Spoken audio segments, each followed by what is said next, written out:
जे सरकारने करायला पाहिजे ते महाराष्ट्र नवनिर्माण सेना आजपर्यंत करत आली।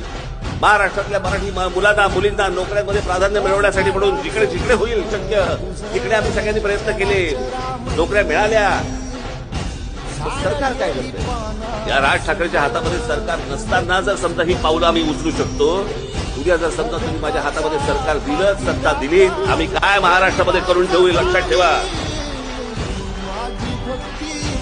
दिली ना सगळ्यांना संधी, करून घेतलं ना बाटोळा आजपर्यंत। फक्त तुम्हाला जागा करण्यासाठी आलोय। गेली 5 वर्ष आठवून बघा, गेल्या 5 वर्षामध्ये तुमचा जिथे जिथे शक्य होईल तिकडे सगळ्या ठिकाणी तुमचा अपमान झालेला आहे। मला असं वाटतं आता येणारी आलेली ही निवडणूक आहे, जो तुमच्या मतांचा केलेला जो अपमान आहे त्याचा बदला घ्यायची निवडणूक आहे। तुम्हाला बदला घ्यावाच लागेल। उद्या येतील, भांडीकुंडी वाटतील, पैसे वाटतील, घ्या नक्की, पण मत महाराष्ट्र नवनिर्माण सेनेला द्या।